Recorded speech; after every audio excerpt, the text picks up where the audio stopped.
그런데 지난주 목요일 기관 보고에서 서울시는 참사 이틀 후인 10월 31일부터 세 차례에 걸쳐 유족 명단, 연락처가 포함된 사망자 명단을 행안부에 제공했다고 했습니다.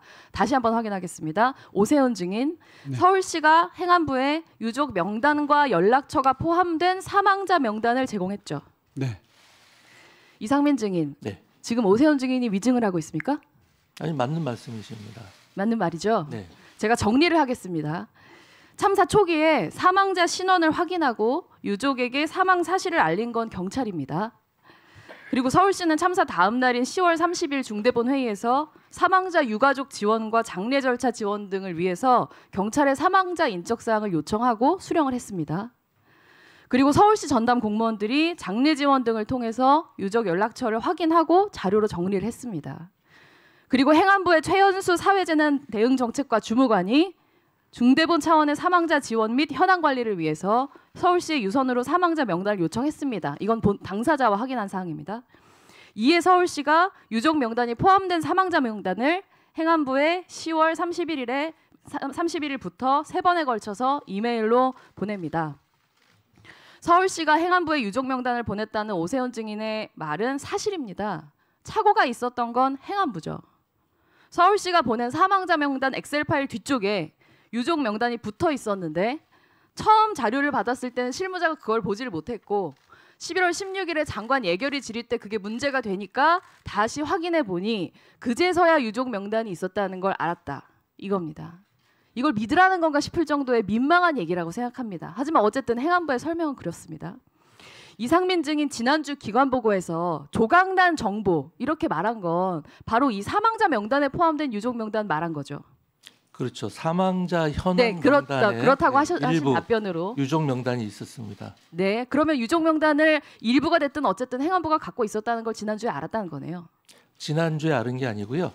예결이 끝난 직후에 네. 제가 실국장들에게 이야기를 해서 찾아낸 겁니다. 그런 사실이 있다는 거를. 그럼 그런 사실을 알았으면 알았다고 해야지 왜 끝까지 유족 명단을 서울시에서 주지 않았다 이렇게 고집을 부립니까? 나중에라도 명단을 갖고 있는 거 알았으면 최소한 기존의 발언을 정정했어야 되는 거 아닙니까? 그 지금 유가족 명단을 어떻게 볼 것이냐가 문제인데요. 어떻게 볼 제가 것이냐가 아니라 생각하는- 사망자 명단에 유족 명단이 들어 있었다고 하더라도 방금 전에 증인이 말한 것처럼 일부가 됐든 어쨌든 유족 명단이 있다는 걸 알았으면 그때는 몰랐는데 이때는 들어 있었다는 걸 알았다 이렇게 말했으면 이렇게까지 올 사안이 아닙니다. 근데 지금까지 그 설명을 하지 않고 한사코 계속 서울시에서 명단을 받지 못했다라고 주장을 했어요. 이상민 증인, 유족들 만나기 위해서 비서실에 명단 확보하라고 지시한 게 언제입니까? 그게 아마 그 11월 초순이었을 겁니다. 예결위 전 주말 맞습니까? 네, 그때는 한 두어 번 정도 얘기했던 것 같고요. 네. 두 번째 정도. 그러면은 비서실에 명단 확보를 하라고 했는데 명단을 확보하지 못했으니까 유족들한테 연락을 하지 못했겠네요. 지난번에 이제 기관 보고 이후에 잠깐 말씀드려도 될까? 기관 보고 이후에 제가 비서진한테 물어보니까 그 당시 상황이 비서진들이 기억하는 것은 명단 확보가 어렵습니다. 개인정보 보호 때문에. 근데 그거를 저는 서울시에서 안 주기 때문에 그렇게 생각을 했던 것이고 그래서 서울시가 안 준다. 이렇게 얘기를 했던 것입니다. 그런데 그 16일 날 제가 확인해 보니까 10월 31일에 제가 말씀드린 내용을 명단이 반복하실 이유는 있었던 없습니다. 거고요. 제가 말씀드릴게요. 연락을 했죠. 네. 원스톱 지원센터를 통해서 연락처를 받아서 연락을 했습니다. 서울시가 아니고요. 이건 저희 의원실의 자료 요구에 대한 행안부의 서면 답변입니다. 지난번 기관 보고에서 증인은 분명하게 유족 명단을 원스톱 지원센터는 갖고 있을 텐데 그건 자기들끼리 갖고 있지 행안부로 공유하지 않는다 이렇게 증언했지만 그건 위증이에요. 그렇지 않습니다. 아니요. 행안부에서 원스톱 지원센터를 통해서 연락처를 받았다고 얘기를 했습니다. 제가. 그리고 지난번 권칠승 의원 질의에서 유족 명단 서울시만 갖고 있다라고 얘기했는데 그것도 위증이에요. 정확한 사실은 중대본이 공유하고 있었다. 이게 진실이죠. 행안부가 유족들한테 직접 연락한 거는 참사 이후 24일이 지나서 유족들 첫 기자회견에서 정부가 참사 이후에 유족 모임 구성이나 공간 확보에 도움 준 적 없다. 이 내용이 언론에 보도된 직후입니다. 이때 딱 이틀 동안 두 가족한테 개별적으로 연락했습니다. 장관실에서 보자는 것도 아니고 집 근처의 조용한 카페에서 보자고 했어요. 제안이 너무 이상하니까 유족들은 다 같이 보는 거 아니면 안 간다 이렇게 대답했습니다. 그리고 나중에 이 사실이 12월 6일에 경향신문 보도로 언론에 보도가 됐죠. 유가족 개별 접촉 시도해서 유가족 갈라치게 하려고 한다. 그러니까 바로 다음 날 행안부가 해명 자료 냈습니다. 행안부 장관이 유가족에게 정부 요구사항 직접 듣기 위해 개별 유가족에게 면담 요청하는 과정이었다. 아까는 서울시가 명단 안 줘서 연락 못했다고 하지 않았습니까? 아, 그거는 지금 원스톱 센터 언제 설치됐습니까? 11월 30일에 설치. 11월 4일이에요. 헷갈리지 마세요. 행안부 지원단이랑. 원스톱이요?